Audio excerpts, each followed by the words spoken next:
ومن أحسن قولا ممن دعا إلى الله وعمل صالحا وقال إنني من المسلمين.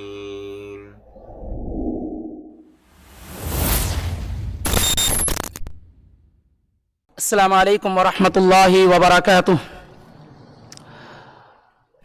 الحمد للہ رب العالمین والعاقبۃ للمتقین ولا عدوان الا علی الظالمین واشهد ان لا الہ الا اللہ وحدہ لا شریک لہ واشهد ان محمدا عبدہ ورسولہ. اما بعد، یقول اللہ تعالی فی کلامہ العظیم: اعوذ باللہ السمیع العلیم من الشیطان الرجیم. کنتم خیر امۃ اخرجت للناس تأمرون بالمعروف وتنہون عن المنکر وتؤمنون باللہ. سبحانک لا علم لنا الا ما علمتنا انک انت العلیم الحکیم. خالص اللہ رب العالمین کے فضل و کرم اور اس کی توفیق سے ہم اور آپ اس مبارک محفل کا حصہ بنے ہوئے ہیں.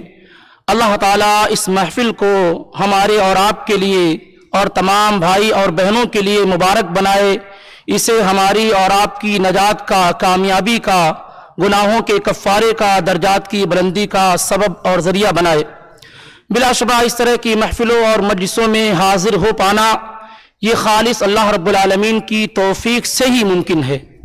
اور اس طرح کی محفلوں میں حاضری کئی طرح کے فوائد اپنے اندر رکھے ہوئے ہیں کہ اس سے گناہ مٹائے جاتے ہیں، درجات بلند کیے جاتے ہیں، برائیوں کو نیکیوں میں بدل دیا جاتا ہے، علم کے اندر اضافہ ہوتا ہے، دل و دماغ کے اندر کتاب و سنت کی محبت اور علماء سے قلبی لگاؤ پیدا ہوتا ہے. اس لیے ہر ممکن کوشش کرنی چاہیے کہ جب اس طرح کی محفل و مجلس میں شریک ہونے کا موقع ملے تو تمام چیزوں کو دوسرے نمبر پہ رکھ کر اس میں حاضر ہونے کی پوری کوشش کی جائے. آج جیسا کہ موضوع کا اعلان آپ کے سامنے کیا گیا ہے کہ معاشرے کی اصلاح میں خواتین کا کردار. معاشرہ یہ عربی لفظ ہے، عاشرہ یعاشرو سے بنا ہوا ہے، جس میں کئی لوگ ایک ساتھ زندگی گزاریں. سوسائٹی اور سماج ہم اور آپ دوسری زبان میں استعمال کرتے ہیں. یعنی سوسائٹی کے اصلاح میں، سماج کی اصلاح میں، معاشرے کی اصلاح میں خواتین کا کیا رول ہے، ان کا کیا کردار ہے، یا ان کی وجہ سے معاشرے کی اصلاح کس حد تک ممکن ہے، یا کتنی فیصد ان کی محنتوں کی وجہ سے معاشرے کے اندر اصلاح ممکن ہے. سب سے پہلے ہم اور آپ یہ سمجھ لیں کہ صرف اسلام ہی ایک ایسا مذہب اور دین ہے جس میں عورتوں کے متعلق اس طرح کی گفتگو اور بات کی جاتی ہے، اور یہ بات ممکن ہے. اسلام کے علاوہ کسی بھی دوسرے مذاہب کے اندر عورتوں کو یہ مقام اور مرتبہ اس انداز میں دیا ہی نہیں گیا ہے کہ معاشرے کی اصلاح کے سلسلے میں ان کے کردار پر گفتگو کی جائے، ان کے رول کو بیان کیا جائے. اسلام کے علاوہ کسی بھی دین کے اندر عورتوں کا یہ مقام اور مرتبہ ہے ہی نہیں. یہ اسلام کی خوبی ہے کہ اس نے عورتوں کو یہ مقام اور مرتبہ دیا کہ اسے اسلامی معاشرے کے اندر اصلاح کا ایک بہترین رول ادا کرنے والا ایک ذمہ دار بنایا، اس کو بھی ذمہ دار بنایا، اس کو بھی رسپانسبل بنایا. یہ اسلام کی خوبی ہے، وگرنہ اس سے پہلے یعنی جہاں جہاں اسلام نہیں ہے وہاں پر عورتوں کو یہ مقام دیا ہی نہیں گیا ہے کہ اس طرح کے موضوعات پر ان کے ہاں گفتگو کی جا سکے. یہ بات بھی ہمارے ذہن و دماغ میں ہونی چاہیے کہ اللہ کے نبی علیہ الصلوۃ والسلام جب نبی اور رسول بنائے گئے، نبی اور رسول بنائے جانے کے بعد اللہ رب العالمین نے قرآن حکیم کے ذریعے سے اور پھر سنت مصطفیٰ صلی اللہ علیہ وآلہ وسلم کے ذریعے سے عورتوں کے مقام اور مرتبے کو واضح کیا گیا اور کہا گیا انما النساء شقائق الرجال. جیسے مرد ہیں ویسے عورتیں، جیسے دو شقیق بھائی ہوتے ہیں ایک ہی ماں باپ کے ذریعے سے پیدا ہوئے، ایسے ہی مرد اور عورت دونوں برابر ہیں، سوائے چند چیزوں کے جہاں شریعت نے استثناء کیا ہے، جہاں شریعت نے ایکسیپشنز بیان کیے ہیں، اس کے علاوہ باقی تمام جگہوں پر مرد اور عورت دونوں برابر ہیں اور شریعت کے تمام احکامات پر تمام مسائل میں مرد اور عورت دونوں برابر کے ذمہ دار ہیں، دونوں پر برابر کی عمل کی بات کی گئی ہے، دونوں سے برابر مطالبہ کیا گیا ہے۔ اور کہا قرآن نے وَلَهُنَّ مِثْلُ الَّذِي عَلَيْهِنَّ بِالْمَعْرُوفِ، اس سے پہلے یہ خیال بھی نہیں تھا، یہ تصور بھی نہیں تھا کہ عورتوں کا بھی مردوں پر حق ہوتا ہے، بیویوں کا بھی شوہروں پر حق ہوتا ہے۔ اس طرح کا کوئی کانسیپٹ ہی نہیں تھا، کوئی تصور ہی نہیں تھا۔ اسلام جب قرآن کی شکل میں ہمارے درمیان آیا، محمد الرسول اللہ پر قرآن کا نزول ہوا، تو اللہ تعالیٰ نے کہا وَلَهُنَّ مِثْلُ الَّذِي عَلَيْهِنَّ بِالْمَعْرُوفِ، یہ پہلی مرتبہ یہ آواز دنیا کے اندر گونجی کہ جیسے مردوں کا حق عورتوں پر ہے، ایسے ہی عورتوں کا حق مردوں پر ہے۔ تو جب اس مقام، اس لیول پر اسلام نے عورتوں کو پہنچایا، قرآن کے ذریعے سے عورتوں کو یہ مقام اور مرتبہ ملا، تو پھر یہ کہا گیا کہ اب اصلاح معاشرہ میں، سماج اور سوسائٹی کی تشکیل میں جیسے مردوں کا کردار ہوتا ہے، ایسے ہی عورتوں کا کردار ہونا چاہیے۔ بلکہ آپ اور ہم یہ جانتے ہیں کہ آدم کی اولاد میں عورتوں کی تعداد مردوں کے بنسبت زیادہ ہے، اور جو اصلاح کا معاملہ ہے وہ دو جگہوں پر ہوتا ہے۔ ایک خارجی جگہ ہے، آپ بازار ہے، باہر کے علاقے ہیں، مسجد وغیرہ ہے، تو باہر کے علاقے میں اصلاح کی بڑی ذمہ داری یا غالب ذمہ داری مردوں پر ہوتی ہے، لیکن اصلاح کا دوسرا اہم معاملہ گھروں کے اندر ہوتا ہے، گھروں کی چہار دیواری میں ہوتا ہے، اور یہ زیادہ اصلاح اہم ہوتی ہے باہر کی اصلاح کے مقابلے میں، اور یہ اصل ذمہ داری اللہ اور اس کے رسول نے عورتوں کے سپرد کی ہے۔ جب عورتیں گھروں کے اندر بچوں کی اسلامی نشو و نما کرتی ہیں، تربیت کرتی ہیں، اور اس کے بعد ٹرین کر کے تربیت یافتہ کر کے جب گھروں سے باہر وہ بچے نکلتے ہیں تو باہر کے فتنوں سے محفوظ ہوتے ہیں، اور باہر کے اندر آنے والے فسادات کا وہ ڈٹ کر مقابلہ کرتے ہیں اور اس کی اصلاح کی فکر کرتے ہیں۔ اگر گھروں سے عورتوں نے بہترین نشو و نما کر کے، بہترین تربیت کر کے یہ بغیر بچوں کو باہر نکال دیا، تو وہ بچے گھر میں بھی فساد کرتے ہیں اور باہر ان کے ذریعے سے فساد برپا ہوتا ہے، اور معاشرے کا امن و امان اور سکون کیا ہے، ختم ہو جاتا ہے۔ اس لیے یہ جو اصلاح معاشرہ میں عورتوں کا جو کردار ہے، خواتین کا جو کردار ہے، وہ بڑا ہی نمایاں ہے۔ یعنی آپ یہ سمجھ سکتے ہوں، سمجھنا چاہیے کہ اصلاح معاشرہ میں اصل میں بڑا کردار عورتوں کا ہے، خواتین کا ہے۔ کبھی بھی عورتوں کے بغیر، خواتین کے بغیر کسی بہترین معاشرے کی تشکیل ممکن ہی نہیں ہو سکتی ہے۔ یعنی کسی بھی معاشرے کے اندر اگر عورتیں اپنی ذمہ داری کو صحیح طریقے سے ادا نہیں کر رہی ہیں تو کبھی بھی معاشرے کے اندر کوئی انقلاب نہیں آ سکتا ہے، کوئی بدلاؤ نہیں آ سکتا ہے، کوئی تبدیلی نہیں آ سکتی ہے۔ اسی لیے ہم اور آپ دیکھتے ہیں پوری تاریخ جو ہمارے درمیان موجود ہے کہ عورتوں کے ذریعے سے توحید و سنت کی نشر و اشاعت میں کتنی مدد ملی ہے، عورتوں کے ذریعے سے، خواتین کے ذریعے سے اس دین کو کتنی طاقت ملی ہے، اور اس کے ذریعے سے لوگوں میں کس قدر دعوت عام ہوئی ہے۔ آپ جگہ جگہ دیکھیں، کیونکہ اللہ تعالیٰ نے فطری طور پر کئی ایسی خوبیاں اور صلاحیتیں عورتوں میں رکھ رکھی ہیں جس سے عام طور سے مرد محروم ہے یا اس درجے کو نہیں پہنچے ہوئے ہیں۔ مثال کے طور پر صبر اور استقامت۔ صبر عام طور سے دیکھیں تو اس معاملے کے اندر عورتوں کی مثال بہت بڑی ہے۔ اللہ کے پیغمبر ابراہیم علیہ السلام جب اپنی بیوی ہاجر کو مکہ چھوڑ کر گئے، ظاہر ہے پورا مقصد کیا تھا، پورا پلان یہ تھا کہ یہاں کے ذریعے سے یہاں کے لوگوں میں اسلام کے پیغام کو عام کرنا، اور تنے تنہا اسماعیل علیہ السلام کو اور اپنی بیوی ہاجر کو چھوڑ کر کے گئے، اور آپ جانتے ہیں کوئی گفتگو نہیں، کچھ بھی نہیں۔ ابراہیم علیہ السلام جا رہے ہیں اور حاجر علیہ السلام پوچھ رہی ہیں کیا آپ اپنے بچے کو، اپنی بیوی کو ایسے ہی بے یار و مددگار چھوڑ کر جا رہے ہیں؟ کوئی جواب نہیں مل رہا ہے۔ تو بیوی نے کہا اللہ امرک بہذا، اچھا یہ بتاتے ہوئے جائیے شوہر محترم، یہ حکم اللہ رب العالمین نے آپ کو دیا ہے، یہ آپ اپنے بیوی بچوں کو بے آب و گیا سرزمین پر چھوڑ کے جا رہے ہیں، کیا اللہ نے آپ کو یہ حکم دیا ہے؟ اللہ امرک بہذا۔ تو ابراہیم علیہ السلام نے کہا اللہ نے یہ حکم دیا ہے۔ اب آپ دیکھیے کہ ایسی آواز، ایسی استقامت، ایسا ایمان، ایسا بھروسہ اور ایسا توکل کہ پوری دنیا گونج جائے کہ اذن لا تضیعون اللہ، جائیے جب آپ اللہ کے حکم پہ جا رہے ہیں تو اللہ ہمیں ضائع اور برباد نہیں کرے گا۔ جب اس درجے کی ماں ہوں، اس لیول کی ماں ہوں، تو ان کی کوکھ سے اسماعیل ہی جیسے لوگ پیدا ہوں گے۔ جو دنیا کے اندر اسلام کی نشر و اشاعت کریں گے، توحید کا بول بالا کریں گے. ایسے ہی آپ خواتین کے کردار کو اگر دیکھنا چاہے تعجب ہوتا ہے کہ کس قدر بڑا کردار ہے خواتین کا. سبحان اللہ، اللہ کے پیغمبر امام الانبیاء، سارے انبیاء کے سرتاج، جب آپ پر وحی کا نزول ہوا، آپ اپنے گھر آئے. صحیح بخاری کی روایت اما عائشہ کے ذریعے سے آئی ہوئی. اللہ کے پیغمبر نے کہا اے خدیجہ لقد خشیت علی نفسی، مجھے اپنی جان پر خوف محسوس ہو رہا ہے.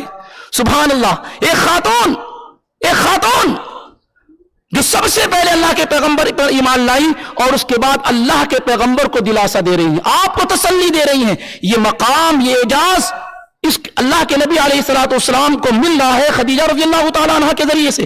یعنی یہ مقام ان کا ہے کہ وہ اللہ کے نبی کو تسلی دے رہی ہیں. واللہ لا یخزیک اللہ ابدا، آپ اپنی جان پر خوف محسوس کر رہے ہیں، اللہ کی قسم اللہ آپ کو ضائع نہیں کرے گا. آپ تو صلہ رحمی کرتے ہیں، رشتوں کو جوڑتے ہیں، مہمانوں کا خیال کرتے ہیں، جو کما نہیں سکتے کما کر آپ ان کو پہنچاتے ہیں، حق والوں کی آپ مدد کرتے ہیں. اللہ تعالیٰ کبھی بھی آپ کو ضائع اور برباد نہیں کرے گا.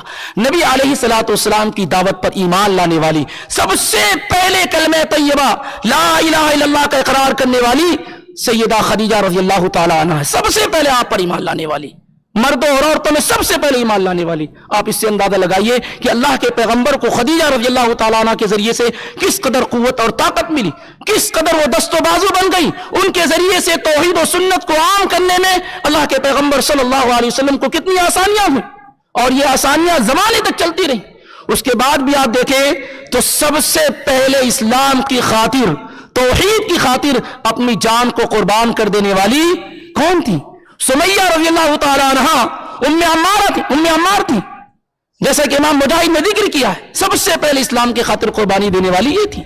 اور اسی طریقے سے آپ دیکھیں کہ خواتین کا جو کردار ہے توحید و سنت کی نشر و اشاعت میں، اسلام کے پیغام کو عام کرنے میں، بچوں کی بہترین نشو و نما کرنے میں، تعلیم کو فروغ دینے میں، اللہ کا ڈر و خوف پیدا کرنے میں، سنتوں سے لگاؤ اور محبت پیدا کرنے میں، صحابہ سے الفت اور لگاؤ پیدا کرنے میں، یہ ساری کی ساری چیزیں اس زمانے سے لے کر آج تک زمانے میں کسی نہ کسی انداز میں خواتین کے اندر کیا ہے پائی جاتی ہیں. یہ الگ بات ہے کہ ذمہ داری کا احساس جب ان کے پاس سے کم ہوا تو معاشرے کے اندر امن و امان ختم ہو گیا، ان کی طاقت کمزور ہو گئی. لیکن جب عورتوں نے یہ ذمہ داری، خواتین نے یہ ذمہ داری نبھانے کی کوشش کی ہے، اور جس معاشرے کے اندر یہ ذمہ داری صحیح طریقے سے ادا کی گئی ہے، وہ معاشرہ ہمیشہ بلندیوں پر اور ترقیوں پر رہا ہے.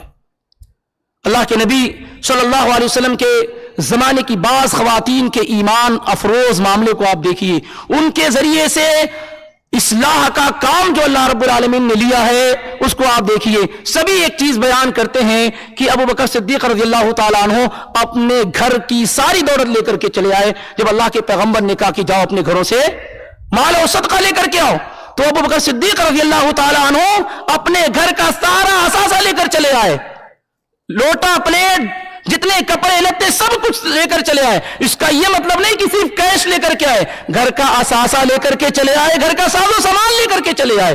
اور جب اللہ کے نبی علیہ الصلوۃ والسلام نے پوچھا کیا چھوڑا ہے، تو کہا اللہ اس کے رسول کی محبت ان کے درمیان چھوڑ کر آیا ہوں. معلوم ہے یہ طاقت کہاں سے آئی؟ یہ خواتین کے ذریعے سے آئی.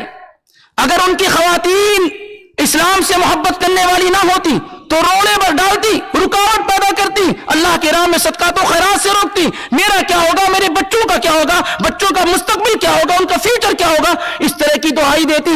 لیکن جب وہ خود اسلام کی نشر و اشاعت کرنے والی، معاشرے کی اصلاح کرنے والی تھی تو اپنے شوہر کا دست و بازو بن گئی، اللہ اور اس کے رسول کی آواز پر لبیک کہنے والی بن گئی. وگرنہ یہ ممکن نہیں ہے، نہ اس زمانے میں ممکن ہے، نہ اس زمانے میں ممکن ہے کہ اگر عورتیں اپنے شوہروں کا ساتھ نہ دیں، ان کی ہمت افزائی نہ کرے خیر اور بھلائی کے معاملوں میں، تو بڑی پریشانی ہو جاتی ہے انسان کے لیے کہ وہ خیر اور بھلائی کا کام آسانی کے ساتھ کیا ہے انجام دے سکے.